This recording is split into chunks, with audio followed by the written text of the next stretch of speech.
오늘 말씀은 역대상 28장 1절에서 10절 말씀입니다. 한 절씩 교독하실 때 제가 먼저 읽습니다.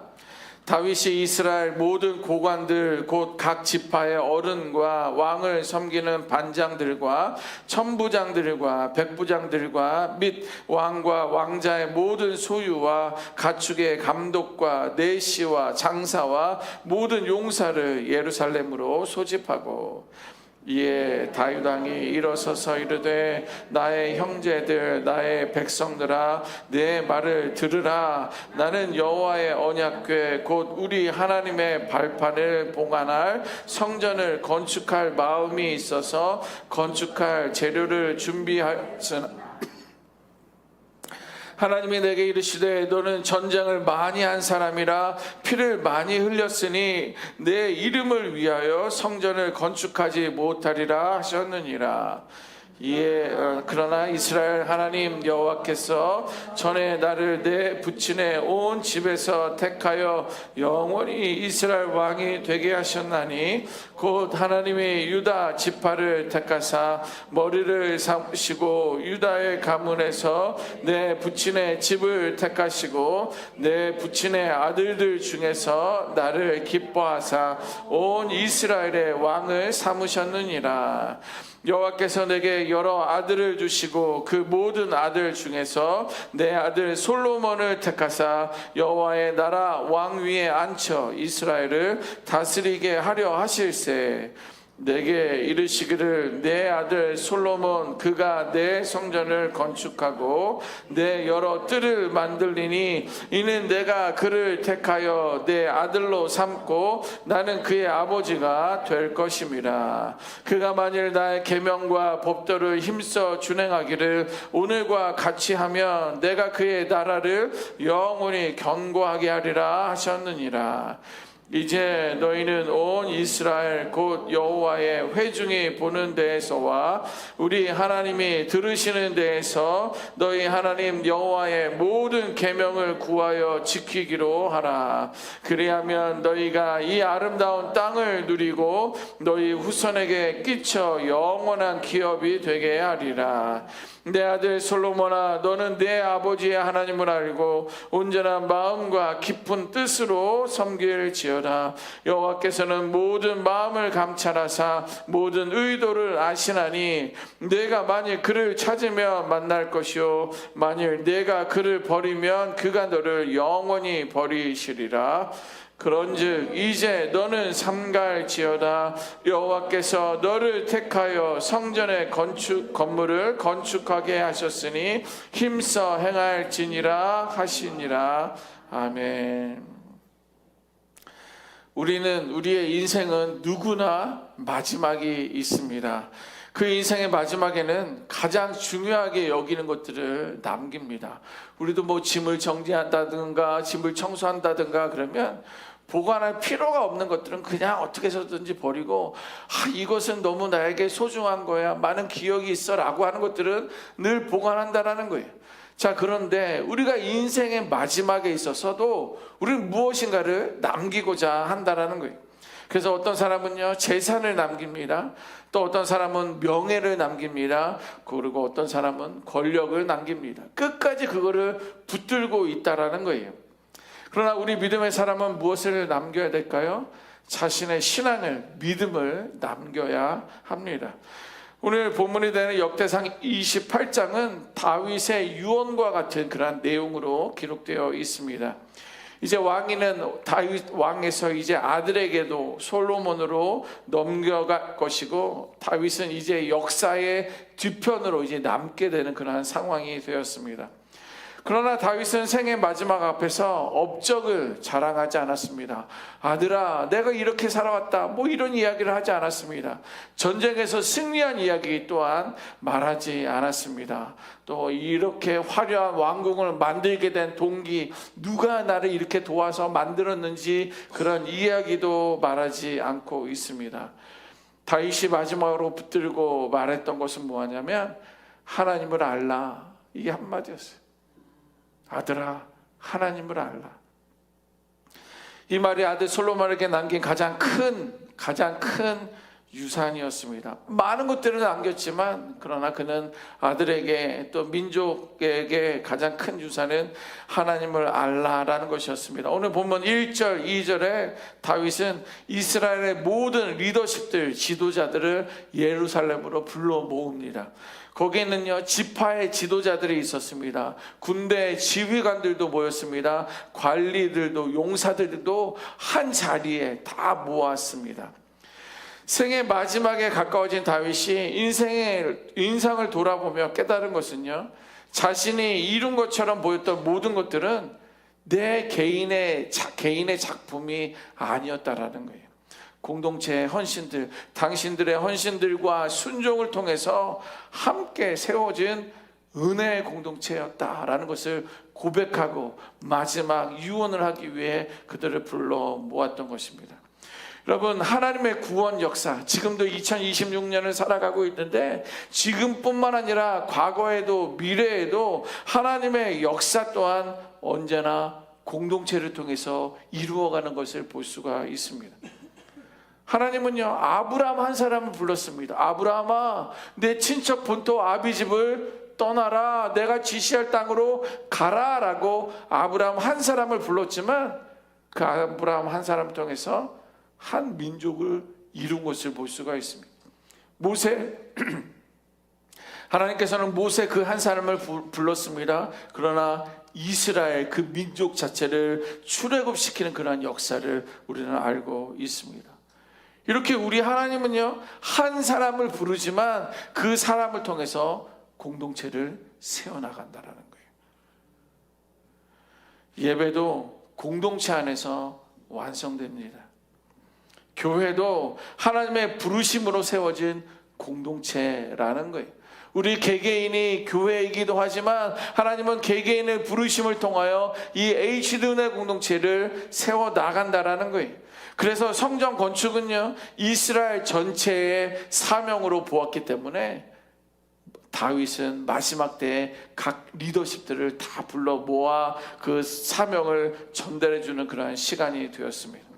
다윗 시대의 성전이 한 사람의 손으로 세워질 수 없었던 것처럼 오늘 우리들의 믿음과 신앙도 혼자만의 믿음으로는 온전해질 수가 없어요.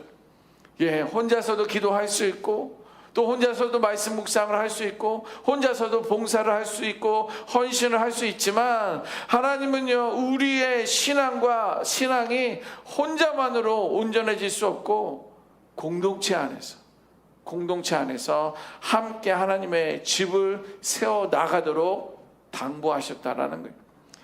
이어서 3절에서 7절 말씀은 다윗에게 평생의 소원이 무엇인지를 기록하고 있습니다. 그의 마지막 평생의 소원이 무엇입니까?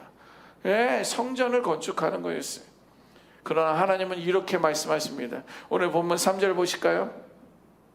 3절 보시면 하나님이 내게 이르시되 너는 전쟁을 많이 한 사람이라 피를 많이 흘렸으니 내 이름을 위하여 성전을 건축하지 못하리라. 하나님이 이렇게 말씀하셨어요. 여기에 신앙의 원리가 있습니다.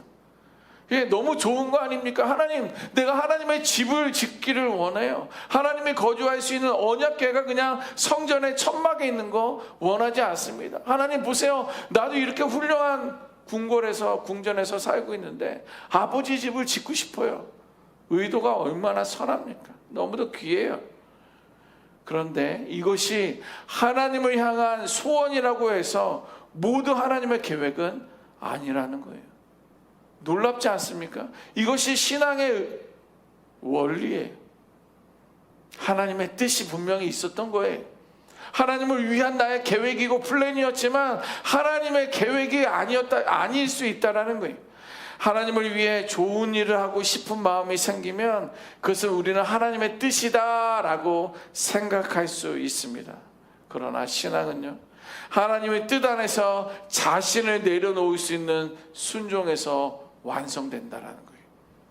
하나님의 뜻일 수 있다라고 생각할 수 있지만 그것이 분명히 하나님의 뜻이 아니라면 하나님의 뜻 앞에 내 자신을 내려놓을 수 있는 그 순종이 우리에겐 필요하다라는 거예요. 다윗은 그 순종을 자신의 삶으로 보여주었습니다. 예. 어쩌면 저에게 그런 명예도 권력도 부도 있었으면 하나님 이거 좋은 거 아닙니까? 나 지을래요. 그리고 성전을 지었을 거예요. 그러나 다윗은요, 그것조차도 내려놓는 순종을 보였습니다. 하나님께서 다윗에게 성전 건축은 내가 아니다 라고 말을 했을 때 그것을 이루기 위하여 씨름하지 않았습니다.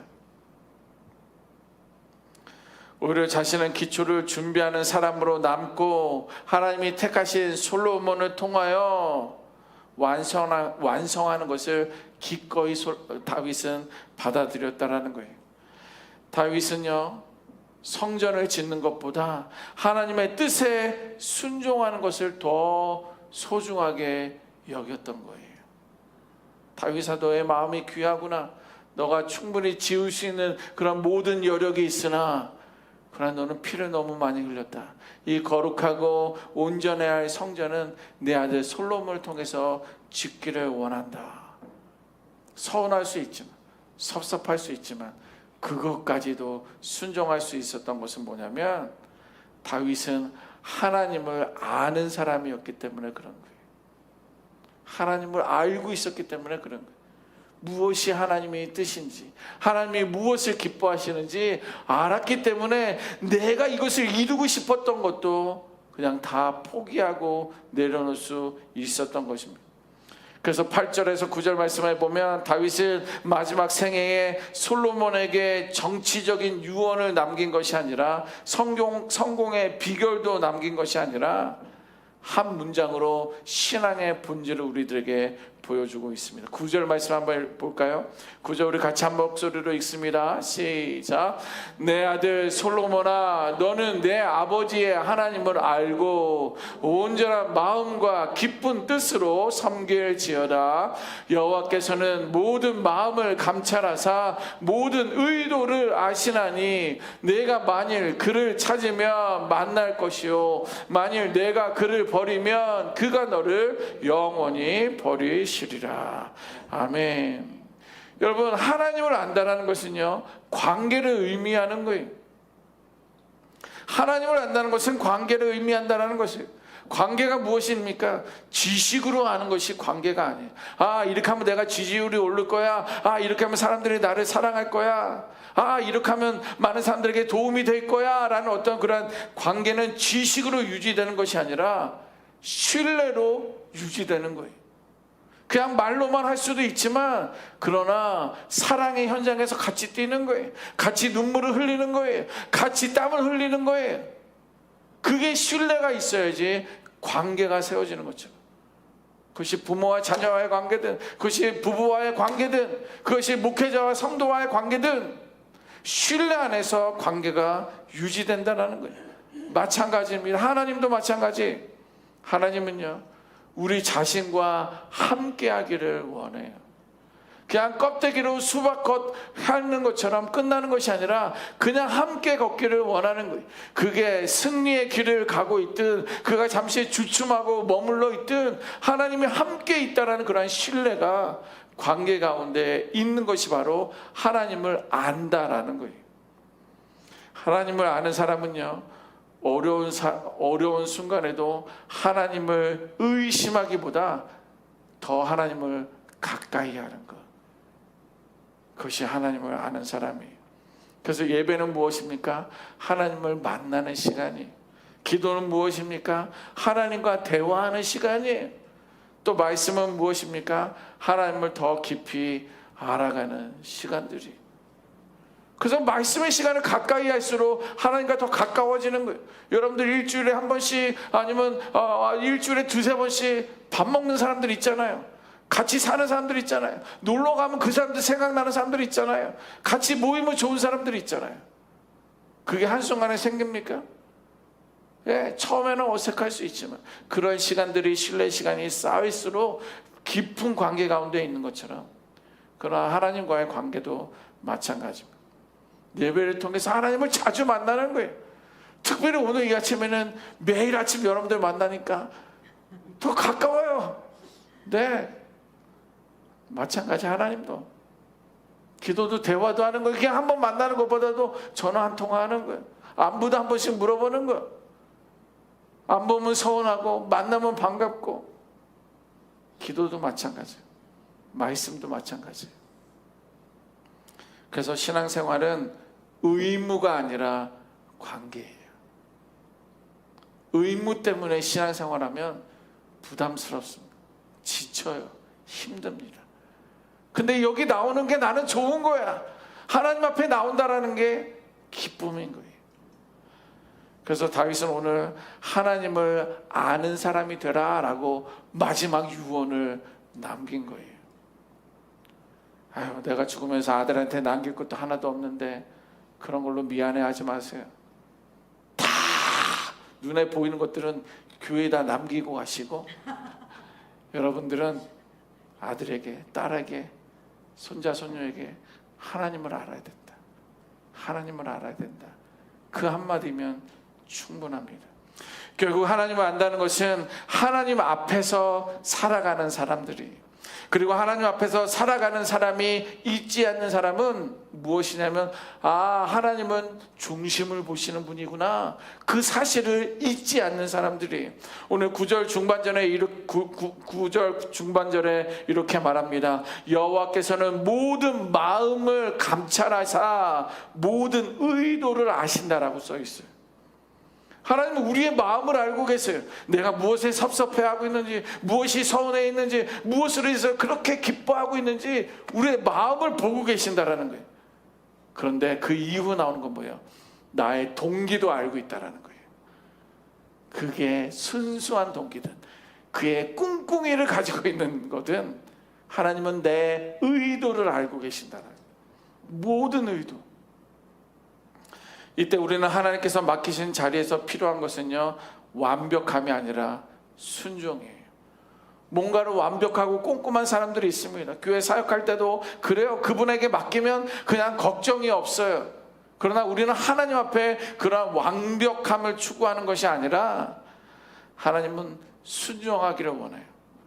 어설퍼도 순종하고 부족해도 순종하면 오히려 그것을 통해서 하나님의 역사가 더 크게 온전하게 드러나기 때문에 그런 거예요. 말씀을 뵙습니다. 오늘 본문은 어떤 의미에서 한 신앙의 선배가 다음 세대에게 남기는 믿음의 유언과 같은 거예요. 다윗은 성전보다도 하나님을 더 중요하게 여겼습니다. 우리의 삶에도 언젠가는 마지막에 다가옵니다. 그냥 병원에 누워있으면 아, 이제 곧 죽을 날이 되었구나, 그러면 죽음을 준비할 수 있을 것 같아요. 내가 무엇을 말해줄까, 무엇을 이야기해줄까. 그러나 어느 순간에 하나님이 훅 불러가시면 죽음이 준비되어 있지 않는데 하나님의 부르심도 입을 수 있다는 거예요. 그러니까는 매 순간마다 죽음을 준비하는 거예요. 그리고 이제 내일 이야기해야지, 아니 다음 주에 이야기해야지, 아니 다음 달에 이야기해야지, 이게 아니라 오늘이 내가 마지막이다 생각하고 우리는 우리가 남겨야 할 것이 바로 이것입니다. 하나님을 알아라. 그리고 온전한 마음과 기쁜 뜻으로 그분을 섬겨라. 다윗이 리더들에게, 솔로몬에게 말했던 그 유언이 바로 저와 여러분들의 유언이 되어야 될 줄 믿습니다. 이 유산이야말로 시간이 지나도 사라지지 않는 믿음의 유산이고 하나님 나라를 세우는 가장 견고한 성전이 될 줄 믿습니다. 아멘. 기도합니다.